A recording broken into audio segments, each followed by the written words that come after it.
امیر المومنین نے یہ نہیں فرمایا کہ مجھے بہادر خاتون چاہیے، مجھے بہادر خاندان۔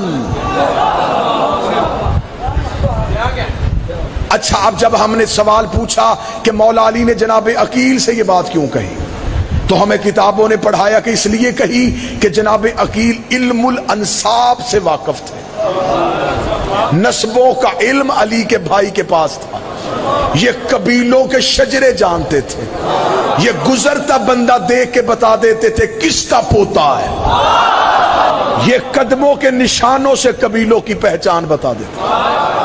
عربوں میں برادریاں نہیں ہوتی تھی، چیمے، چٹھے، چودھری، ورک، یہ عربوں میں نہیں تھا۔ ہاں، عرب قبیلوں کے اعتبار سے مشہور تھے۔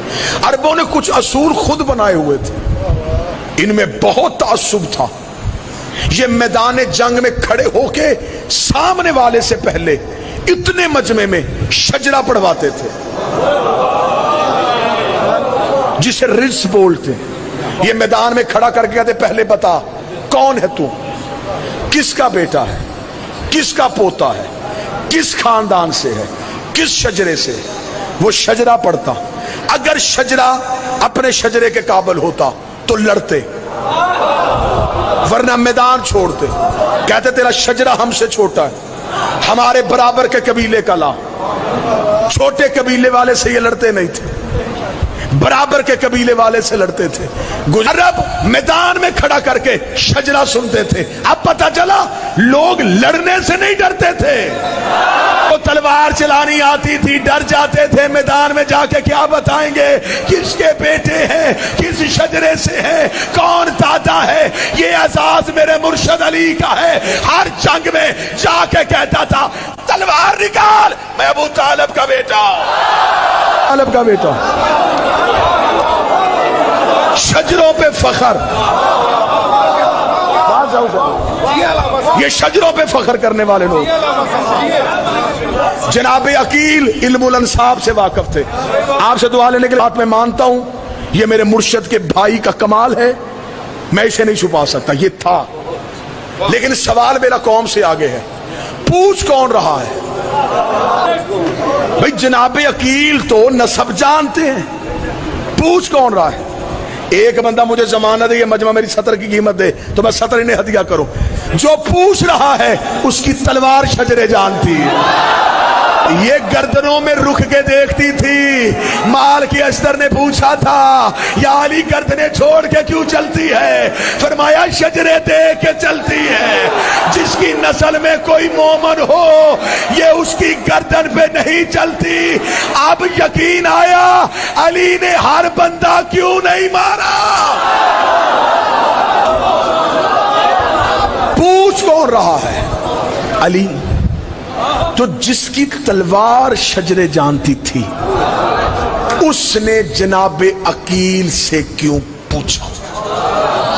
جناب علی کا جناب عقیل سے پوچھنا بالکل ایسے ہی تھا جیسے اللہ نے موسیٰ سے پوچھا تھا تیرے ہاتھ میں کیا ہے، بالکل ایسے جیسے اللہ نے موسیٰ سے پوچھا تیرے ہاتھ میں کیا ہے۔ پتہ اللہ کو بھی تھا، خبر موسیٰ کو بھی تھی، قرآن منبر پہ ہے۔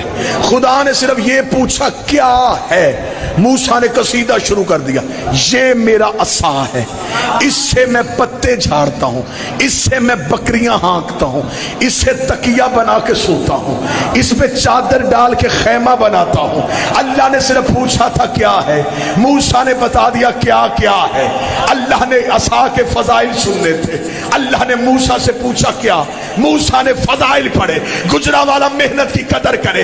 بالکل ایسے ہی فرشتوں نے پوچھا چادر کے نیچے کیا ہے، اللہ نے قصیدہ ہم فاطمہ و ابوہا و بالوہا و بنوہا۔ علی نے پوچھا بہادر خاندان چاہیے، یہ کہہ کے امیر چپ ہو گئے۔ اب عقیل بولے میں ایسے خاندان کو جانتا ہوں جن کی عورتیں طیبہ بھی ہے، جن کے بچے ماؤں کی گود میں تلواروں اور نیزوں سے کھیلتے۔ میں ایسے خاندان کو جانتا ہوں جو مظلوموں کی داد رسی کرتے ہیں۔ میں ایسے خاندان کو جانتا ہوں ظالم جن کے قابو سے بھاگ نہیں سکتے. میں ایسے خاندان کو جانتا ہوں کہ عرب کے غریب جن کے پہرے کی وجہ سے سکون سے سوتے. میں ایسے خاندان کو جانتا ہوں جو بہادری میں اپنا مقام علیحدہ رکھتے ہیں. اب عقیل نے قصیدہ پڑھا. علی مسکرا کے فرماتے اسی خاندان سے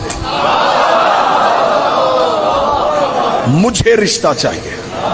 اب جناب عقیل چلے, پہنچے بنی کلاب خاندان میں, اس قبیلے میں پہنچے.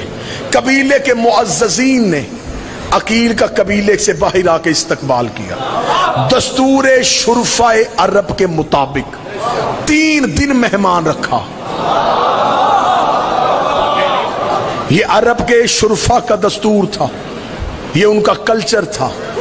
یہ پہلے دن مہمان آ کے چلا جاتا اسے اپنی توہین سمجھتے تھے. یہ 3 دن مہمان کو گھر رکھتے تھے. ان کے نیت میں یہ بات تھی ہمارے گھر کی عادتیں لے کے جائے, یہ ہمارے گھر کے خصائل سے واقف بنے, تاکہ لوگوں کو بتائے کہ میں نے اس قبیلے میں یہ دیکھا. یہ 1 دن مہمان نہیں رکھتے تھے, 2 دن میں نہیں رکھتے تھے, 3 دن مہمان رکھتے تھے, بالکل دستور شرفاء عرب کے مطابق.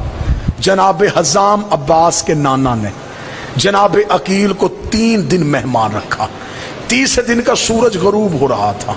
جناب حزام اٹھے, جناب عقیل کے سامنے آئے, زانو ادب طے کیے. جناب حزام جناب عقیل کے سامنے بیٹھے, دونوں ہاتھ ماتھے پہ رکھے تھے. اے رئیس مکہ,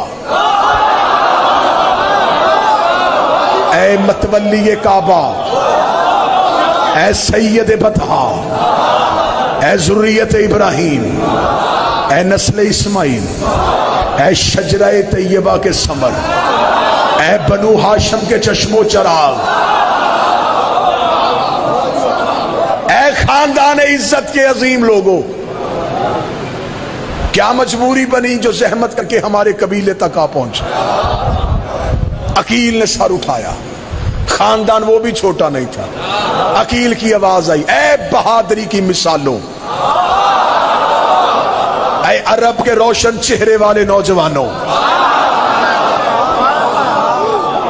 اے خطہ میں عرب کو عزت دینے والوں, اے ہر لشکر کے سپہ سالاروں, اے مظلوموں کی حمایت کرنے والوں, میں بنو ہاشم کے گھر کا فرزند آیا ہوں.